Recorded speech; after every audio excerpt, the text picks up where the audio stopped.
Hey guys what's up. तो स्वागत है आपके एक नए वीडियो में। चाइनीज़ मीडिया, चाइनीज़ लोग आजकल चाइना से दोस्ती की हवा जो है इंडिया में उड़ रही है। इंडिया के हवा में यही गूंज रहा है कि इंडिया और चाइना मिलके यूएसए को सबक सिखाएगा। ये एक डिल्यूशन है, बहुत ही कम जो है कम मात्रा में, एक लिमिटेड एरिया तक ही मैं बोलूँगा कि ये पॉसिबल है, जस्ट अमेरिका को दिखाने के लिए।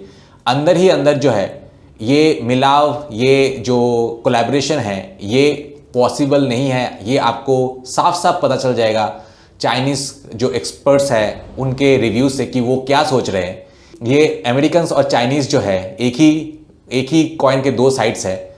जैसे ही अमेरिका ने कुछ एडवर्स डिसीजन लिया है इंडिया के खिलाफ, तो ये लोग शुरू हो गए कि अगर इंडिया को दोस्ती करनी है तो मैकमोहन लाइन जो है वो हम बॉर्डर से आगे निकल जाएंगे। मैकमोहन लाइन को हम नहीं मानते हैं।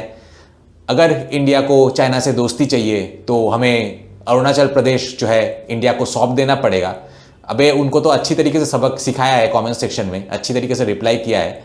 ये लोग सपने देख रहे हैं दिन में, लेकिन इंडिया के लिए एक टफ टाइम है, क्योंकि एक तरफ अगर यूएसए है कि हाँ अगर हमारे साथ फ्रेंडशिप चाहिए तो एग्रो मार्केट्स का, एग्रीकल्चर मार्केट्स का एक्सेस देना पड़ेगा, ट्रम्प की जो वाहवाही करनी पड़ेगी, ये सब कंडीशंस दे रहे हैं। दूसरी तरफ चाइना जो है वो कंडीशन दे रहा है कि अगर हाँ चाइना के साथ इंडिया को दोस्ती चाहिए तो मैकमोहन लाइन को रिसेट करना पड़ेगा और अरुणाचल प्रदेश को उनको सौंप देना पड़ेगा। तो ये सब कंडीशन स्वार्थी एक नंबर के जो इंसान हैं, देश है, इनसे कोलैबोरेशन कोई हो ही नहीं सकता। तो ओवरऑल जो रशिया और ब्राज़ील, कुछ हद तक जापान, इनके साथ जो है वेनेजुएला, क्यूबा, इनके साथ इंडिया को कोलैबोरेट करना चाहिए। चाइना से आप आशा मत रखिए। अगर मैं चाहता तो नेगेटिव पोर्शंस काट के सिर्फ पॉजिटिव पोर्शंस दिखा सकता था, बट मैं नहीं चाहता कि एक जो बहती गंगा में हाथ दूँ, जो कि एक्चुअल चाइनीज़ लोग कह रहे हैं, एक्चुअल चाइनीज़ प्रोफेसर्स की क्या मेंटलिटी है, चाइनीज़ लोगों की क्या मेंटलिटी है, किस लेवल पे, किस कंडीशन पे वो इंडिया के साथ दोस्ती करेंगे, उसका एक क्लियर पिक्चर लोगों को बताना बहुत ज़रूरी है। चाहे उसमें व्यूज़ कम ही आए, मेरे लिए मुझे फ़र्क नहीं पड़ता, बट जेन्युइन जो चीज़ है, कंसर्न है, वो मुझे दिखाना है, ताकि एक अवेयरनेस रहे कि किस हद तक हम चाइना पे रिलाई कर सकते हैं। और इस वीडियो से आपको खास क्लियरली पता चल जाएगा कि हम चाइना पे ज़्यादा रिलाई नहीं कर सकते हैं। तो काफ़ी इंपॉर्टेंट वीडियो है, जितना हो सके ज़्यादा शेयर कीजिए, क्योंकि एक दोस्ती का एक डिल्यूशन में बहुत सारे इंडियंस बह रहे हैं इस टाइम, तो उनके लिए ये जानना बहुत ज़रूरी है। तो चलिए वीडियो देखते हैं। वीडियो देखने के बाद काफ़ी सारे कमेंट्स जो है वो भी पढ़ेंगे। So let's start.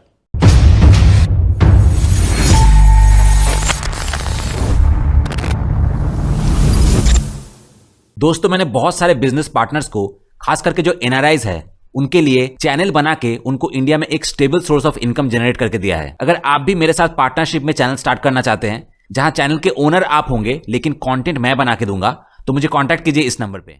By the way, मेरे पहले एसएमएस शॉर्ट फिल्म की हिंदी डब्ड वर्जन आ चुकी है। अगर आप देखना चाहते हैं तो डिस्क्रिप्शन में आपको लिंक मिल जाएगा।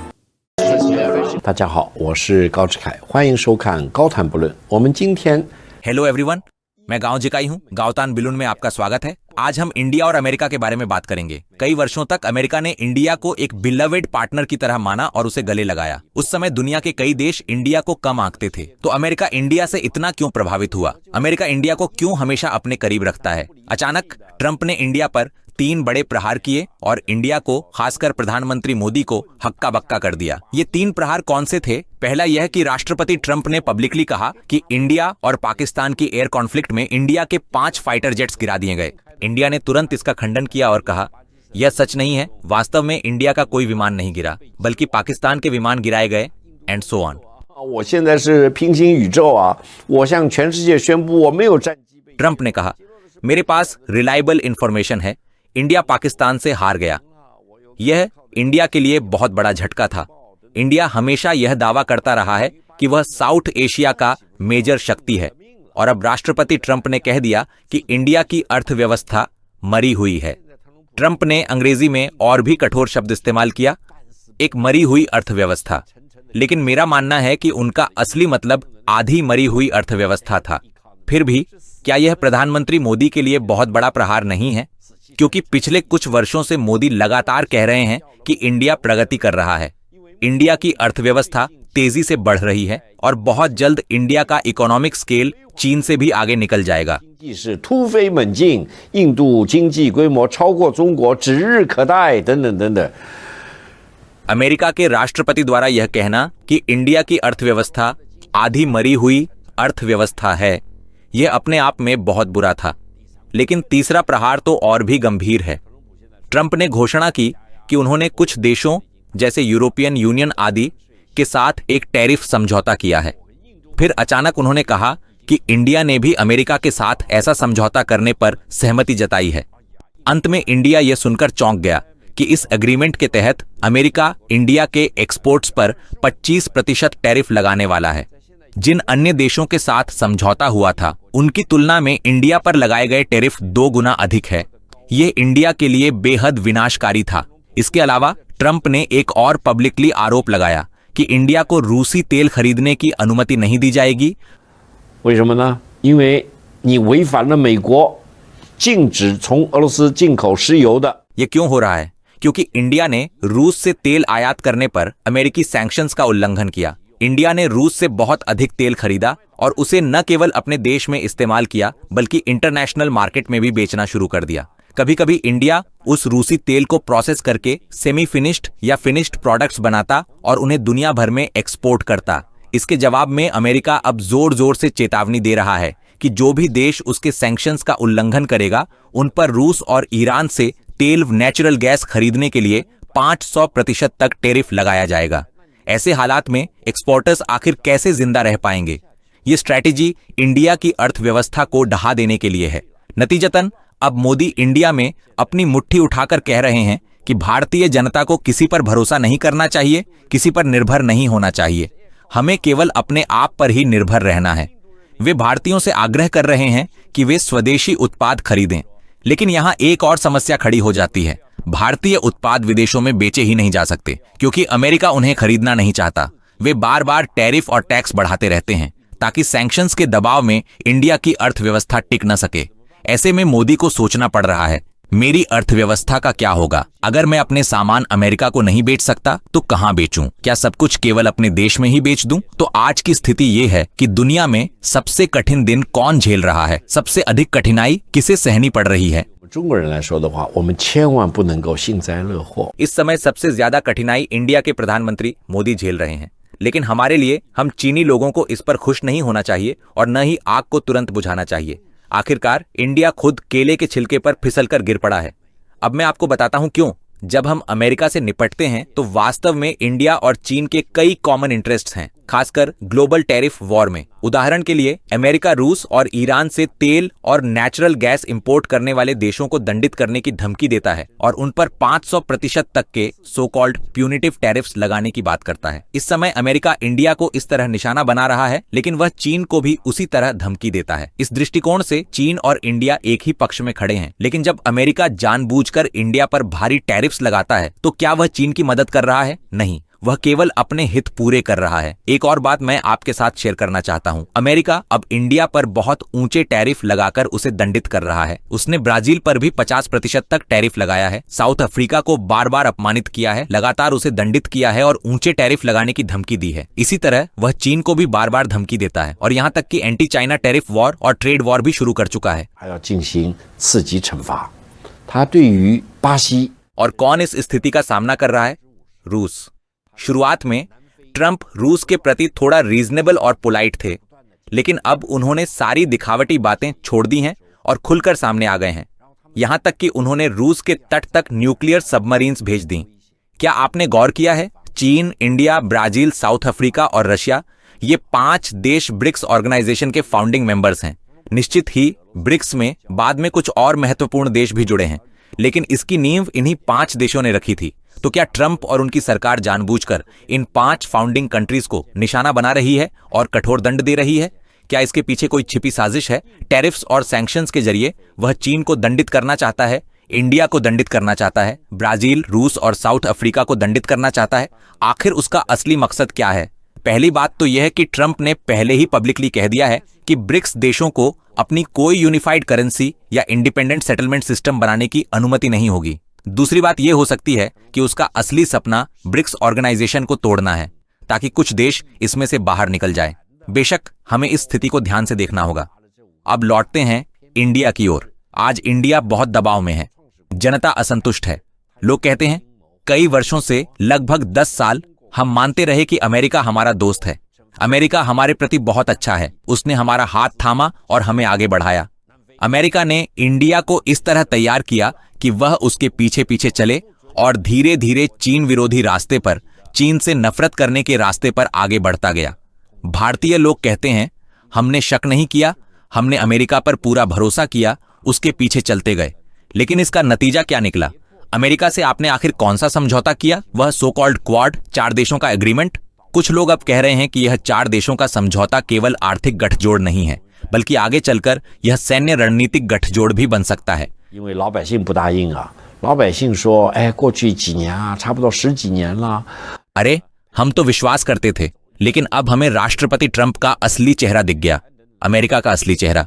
यही आज कई भारतीय महसूस कर रहे हैं। वे कहते हैं आपने हमें भारतीयों को कभी बराबरी का दर्जा नहीं दिया, आपने हमें कभी अमेरिका के गोरों के समान नहीं समझा। इसी कारण भारतीय जनता अब सहमत नहीं है। वे गहरी निराशा महसूस कर रहे हैं, यहां तक कि गुस्सा भी। ये इंडिया के लिए बहुत खतरनाक है।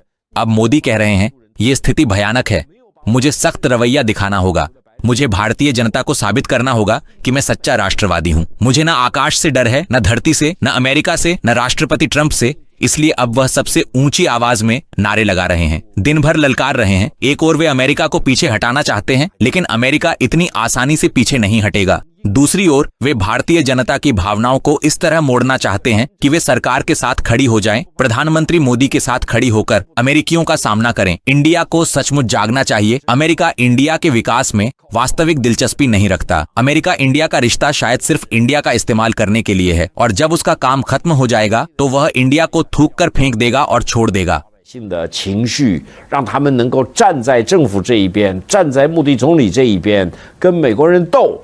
印度真的应该醒悟过来啊！ तो मैं आशा करता हूं कि इंडिया बिना अधिक कष्ट सहे जाग जाए और सचमुच यह समझे कि उसे चीन के साथ अच्छे संबंध रखने चाहिए, क्योंकि हमारे दोनों देश पड़ोसी हैं। एक और महत्वपूर्ण मुद्दा यह है कि चीन और इंडिया को अपने सीमा विवादों का समाधान करना चाहिए, खासकर ईस्टर्न बॉर्डर रीजन में। चीन ने कभी भी मैकमहन लाइन को स्वीकार नहीं किया है और इंडिया को भी इसे दोनों देशों की ऑफिशियल बाउंड्री मानने पर जिद नहीं करनी चाहिए। अगर इंडिया जिद करता है तो पहली बात यह कि हम इसे कभी स्वीकार नहीं करेंगे, और दूसरी बात यह कि हम अवश्य इंडिया से मांग करेंगे कि वह हमारे टिबेटन सदर्न रीजन को वापस करे। अगर इंडिया इनकार करता है तो मैं गांव जिकाई एक लाइन खींचता हूं, गांव जिकाई की रेखा इंडिया को चेतावनी और दबाव देने के लिए। इसलिए इंडिया को चीन के प्रति सद्भाव और मित्रता दिखानी चाहिए। केवल इसी तरह चीन और इंडिया अधिक समानता खोज सकते हैं, सचमुच साथ चल सकते हैं, अपने सीमा विवादों का समाधान कर सकते हैं और सच्चे मित्र और अच्छे पड़ोसी बन सकते हैं। अगर चीन और इंडिया एकजुट हो जाएं, तो मुझे विश्वास है कि दुनिया का कोई भी देश अमेरिका सहित हमें तुच्छ समझने की हिम्मत नहीं करेगा। बेशक कहना आसान है, लेकिन हकीकत कठोर है। सवाल यह है कि इंडिया अमेरिका से कैसे निपटेगा। अमेरिका के पास अभी और कौन से पत्ते बचे हैं। मैं सच्चे दिल से चाहता हूं कि भारतीय जनता समझे कि चीन दुनिया में एक स्थिर और भरोसेमंद शक्ति है। चाइना और इंडिया को अधिक प्रयास करना चाहिए कि वे गंभीरता से सहयोग पर चर्चा करें और अपने सीमा विवादों का समाधान करें। इंडिया को मैकमोहन लाइन छोड़ देनी चाहिए और हमारे टिबेटन सदर्न रीजन को चीन को लौटा देना चाहिए। केवल तभी चीन और इंडिया स्थायी शांति की नींव रख पाएंगे। आज के लिए बस इतना ही। देखने के लिए धन्यवाद। अगली बार मिलते हैं। 使得我们中国和印度啊能够有一个基础，建立永续的和平。 तो सबसे पहले गुआगाई ने लिखा है कि एक तरफ जब मोदी चाइना से फ्रेंडशिप की स्पीच दे रहे हैं, दूसरी ओर वो मन ही मन अपने दिल पे हाथ रख के खुद से कह रहे थे कि इन छोटी आंखें वालों से कुछ भी मत खरीदो। मोदी सच में एक नैरो माइंडेड प्राइम मिनिस्टर है। जिसके रिप्लाई में मैंने लिखा है कि पहली बात तो कि मोदी ने तेरे कान में कहा था क्या, लेकिन तुझे अपनी फितरत के बारे में पता है, तो खुद कैसा है वो तुझे अच्छे तरीके से पता है, इसलिए तूने ये इमेजिनरी कन्वर्सेशन जो है सुन ली। And I will be quite satisfied अगर मोदी जी सच में ये सोचते हैं तो, क्योंकि जिस तरीके से तुम्हारे प्रोफेसर्स और ये वीडियो भी था, इंडियंस को अच्छी तरीके से पता चल गया है कि तुम्हारी असली नीयत क्या है। तो बात छोटी आंखों की नहीं है, बात छोटी सोच की है। तुम्हारी छोटी सोच जो है और तुम्हारी जो धोखेबाजी की फितरत है वो इंडिया बहुत अच्छी तरीके से जानता है। वरना छोटी आंखें वाले तो हमारे नॉर्थ ईस्ट में है, वो काफ़ी खूबसूरत है और मोस्ट रिलायबल और ट्रस्टेबल लोग हैं। फिर वहाँ पे जापान भी है, जापान भी इंडिया का ट्रस्ट जो है गेन किया है। तो बात छोटी आंखों की नहीं है, बात छोटी सोच की है, तुम्हारे जैसे चाइनीज चूतियों की छोटी सोच की है। और मोदी नैरो माइंडेड नहीं है, मोदी बहुत शातिर है।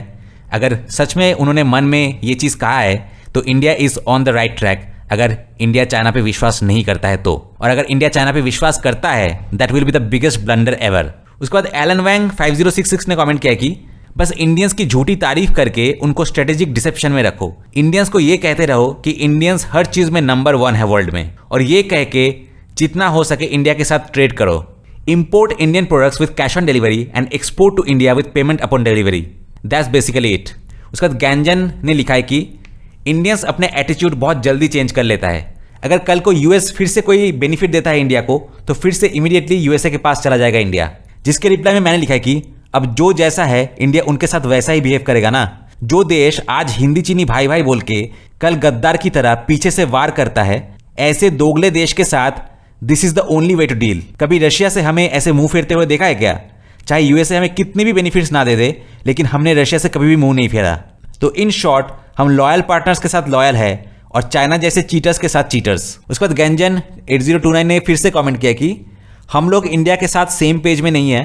ऑल्दो हम दोनों यूएसए के टैरिफ से सफ़र कर रहे हैं, लेकिन इंडिया को अटैक करके यूएसए चाइना की ही मदद कर रहा है। चाइना को इसमें सिर्फ दर्शक बन के रहना चाहिए और इंडिया अमेरिका की लड़ाई को कंटिन्यू होने देना चाहिए और उसको एंजॉय करना चाहिए। उसके बाद सियाओ 3233 ने कमेंट किया कि चाइना इंडिया अलायंस, आप मजाक कर रहे हैं क्या? भारत सिर्फ पावर और आयरन फिश की भाषा समझता है और पावर के सामने ही झुकता है। अगर इंडिया चाइना रिलेशंस इंप्रूव हुए तो चाइना ही सफर करेगा और इंडिया उसका बेनिफिट उठाएगा। जिसके रिप्लाई मैंने लिखा है कि और चाइना सिर्फ जूते की भाषा समझते हैं। हम गोबर में अभी जूते भिगो के रख रहे हैं, टाइम आने पे चाइना के मुंह पे जरूर मारेंगे। उसके बाद यू शिंग जुआंग ने लिखा है कि थैंक यू प्रोफेसर गाओ, एक्सप्लेनेशन के लिए धन्यवाद। ना ही इंडिया और ना ही यूएसए पे हम भरोसा कर सकते हैं। कभी मत भूलना कि भारत ब्रिटिशर्स की स्लेव है। हाँ, अमेरिका भारत से कुछ समय के लिए रूठा हुआ है, लेकिन बहुत जल्द भारत फिर से अमेरिका के गोद में जाके बैठ जाएगा। इंडिया अनरिलायबल है और एंटी चाइना है। उसके बाद यिन चुन वांग ने लिखा है कि चाइना की बुद्धि दिन बर दिन बढ़ता जा रहा है। चाइना पहले की तरह नहीं रहा और किसी पे अब आंखें बंद करके भरोसा नहीं करता, स्पेशली चालाक लोमड़ी मोदी को। उसके बाद लुइस टैंग ने लिखा है कि यूएसए ने इंडिया को अबैंडन कर दिया और बेल्ट एंड रोड इनिशिएटिव को साबोटाज कर रहा है। पाकिस्तान जिस तरीके से अमेरिका की गोदी में जाके बैठ रहा है, उससे चाइना को बहुत डिफिकल्टीज झेलना पड़ रहा है। चाइना के लिए चीज़ें काफ़ी मुश्किल होता जा रहा है। जिसके रिप्लाई में मैंने लिखा है कि अपने जैसा दोस्त पाके कैसा लग रहा है? पाकिस्तान और चाइना एकदम डिजर्विंग दोस्त है जो एक दूसरे जैसे चीटर्स, धोखेबाज, दोगले को ही डिजर्व करता है। उसके बाद कुलुंग ने लिखा है कि इंडियंस हमेशा बोलते हैं कि वो चाइना को बहुत जल्द ओवरटेक कर लेगा। फिर 30 साल बाद हम देखते हैं कि एक वियतनामीज पर्सन वो बोलता है कि वियतनाम दुनिया की 6th लार्जेस्ट इकोनॉमी है और टॉप 5 है China, US, EU, Russia and Japan. और फिर इंडियंस बोलते हैं हमको तो वियतनाम ने भी ओवरटेक कर लिया। जिसके रिप्लाई में मैंने लिखा है कि 30 साल बाद एक कंपटीशन होगा कि कौन ज़्यादा ख्याली पुलाव जो है पका सकता है अपने ख्याल में, कौन सबसे ज़्यादा वियर्ड थॉट, वियर्ड सपने अपने दिमाग के अंदर ला सकता है, और चाइना उस पर टॉप होगा, जो कि ये इमेजिन कर रहा है कि इंडियन इकोनॉमी वियतनाम से भी नीचे होगा। 30 साल बाद तू बोलेगा कि हम तो इंडिया से भी ज़्यादा पीछे रह गए, ये ज़रूर हो सकता है। उसके बाद यू ने लिखा है कि इंडियन प्राइम मिनिस्टर मोदी हमेशा बोलते रहते हैं कि वो बहुत जल्द चाइना को ओवरटेक कर लेगा। फिर जब किसी ने पूछा मोदी से कि आप कब ये कर पाएंगे, तो मोदी ने कहा कि 10,000 साल बाद। जिसके रिप्लाई में मैंने लिखा है कि 10,000 साल नहीं, 10 साल काफ़ी है।